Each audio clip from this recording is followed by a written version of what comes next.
Margie, and what I have here is some black and white cookies or half and half cookies. Someone gave me this wonderful recipe she had made. I go square dancing and they always bring goodies. And this lady, she brought the most fabulous, it was an orange, I thought it was like a sour cream cookie, but it turns out that it is buttermilk or sour milk in the recipe to make it, you know, the texture that it is. And I thought it would make a great half and half cookie. So I decided to make the batter and spread it out so it would be a little flatter, so it would come out more like a black and white cookie. It's flatter. And so we're going to get started. The recipe calls for sour milk or buttermilk. So what I have here is this is 1 cup of milk that I put in the microwave to make it, you know, warm or just room temperature. You don't really want to make the sour milk with ice cold milk. It works, I think, better and more quickly with room temperature milk. This is lemon juice, and I need 1 tablespoon. I'm just going to add that to my milk. So I'm just going to go ahead and leave that. I'll put the spoon in there so I can stir it later. So you wait a few minutes and I'll show you what happens.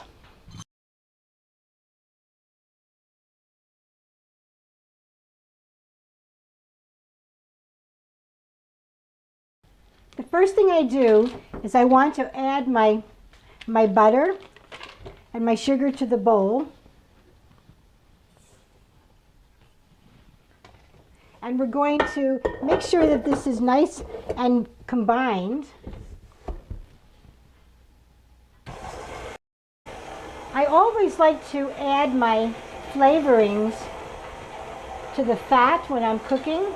So I have, this is the grated lemon peel. I'm just going to add that to the butter and sugar mixture. I always feel they combine better when you add them to the fat, like if you're adding vanilla to a cake. I raise the speed a little bit. I want the butter and the sugar to get very fluffy. This is the butter and sugar. Now I'm going to add the eggs.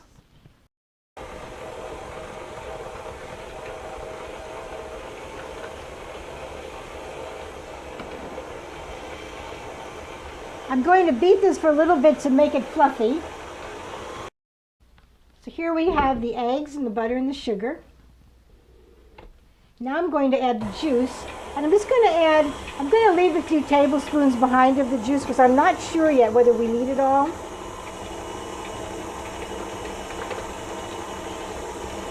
Just going to leave a little bit behind. There's a few tablespoons in here.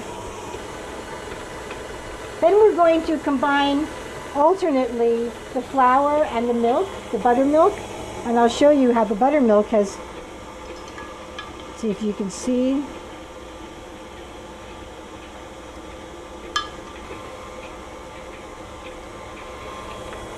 So when you add things alternately, you always want to start with dry and end with dry. So I'm going to just slow this down a little bit. And you really should only do it like flour, liquid, end with flour. You don't have to do a lot of additions. So you do 1/3 of it first. And then you would do half of your liquid.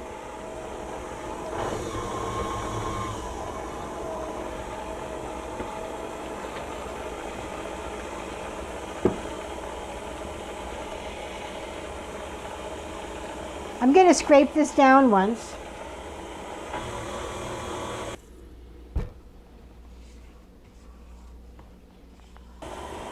Then I'm going to add some more flour.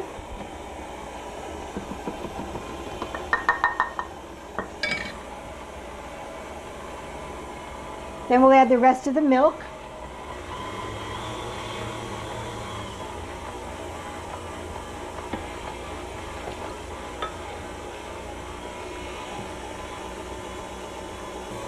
We're going to add the rest of the flour now. I think this batter is really very nice. I want to put it on my parchment paper and I want to be able to smooth it out. But I want it to be a larger, flatter cookie. Now I have a cookie sheet with the parchment paper down, and I have, this is a very small offset spatula. It's always easy to spread something out with an offset spatula. You don't really need that. You can use the back of a spoon. Take your 1/4 cup measure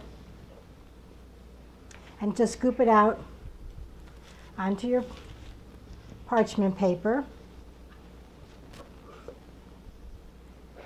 I'm going to try to put 6 on a tray. Just go ahead and spread them out a little bit. They're going to spread out more. Now we're going to put them in the oven. These baked for about 15 minutes. See how they're golden brown around the edges and the top a little bit? So these bake together, but I'll just cut them apart. We'll let them cool and we're going to ice the bottoms of them.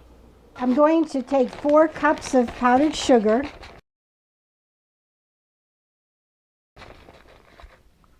You want to try to have enough icing to put all the white part on and then add cocoa to that that's left over and make the chocolate part out of that. It's about 4 cups.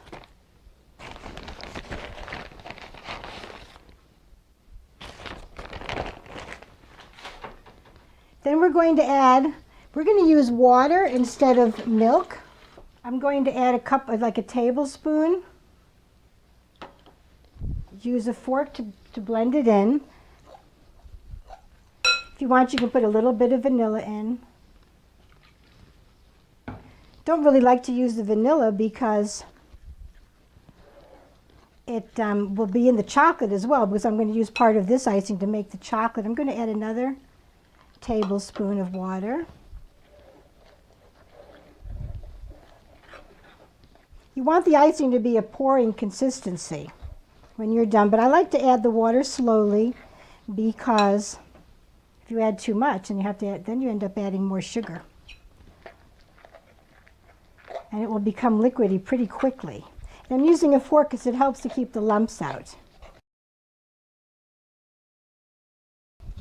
So we'll use this icing to do the white side, of course, and then if we have any left, we can just add the cocoa to that to make the chocolate side. So I think that's very nice. That's why you want to add it slowly, because if you don't, then you end up having to add more sugar. So if you take a nice spoon, you can add some right to your cookie.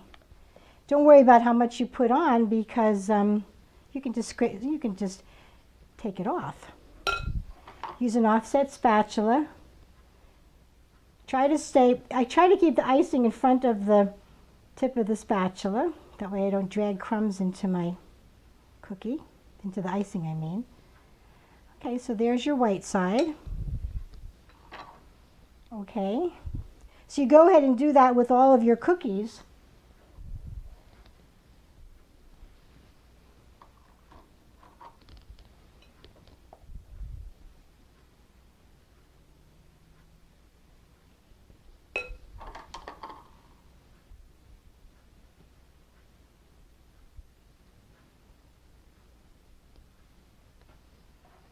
I have some parchment paper underneath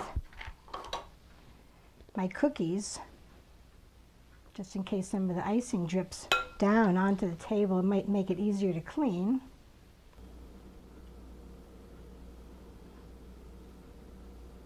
I try to bring the icing right over to the edge. That way when I'm putting the chocolate on, it really will be half.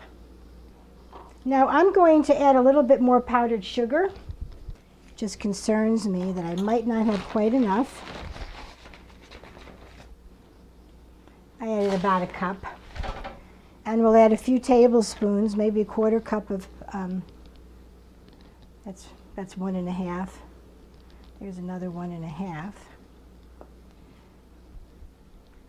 tablespoons of cocoa. I'm going to add a little bit, maybe a teaspoon of water. When it gets wetter, it will get darker, you'll see.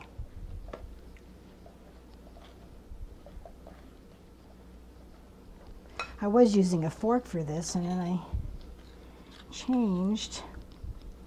Fork is really better because the tines will help the lumps come out. Another half a teaspoon, just slowly. Just depends on how much sugar you have.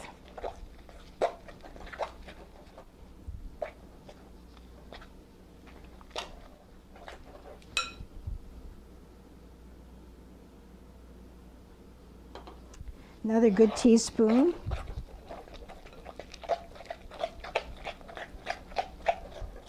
You know, I see it's starting to go. You don't want it to be too thick.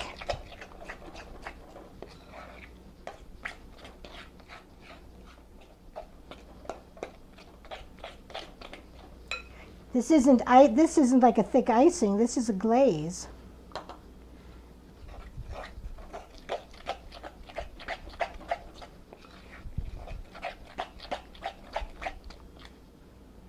Too thick still.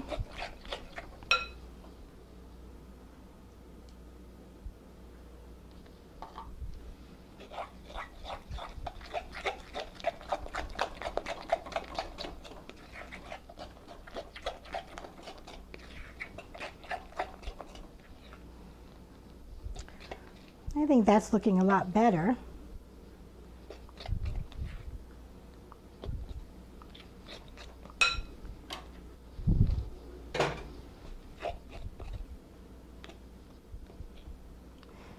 I think I'm going to put a teeny bit more water in.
And there you go.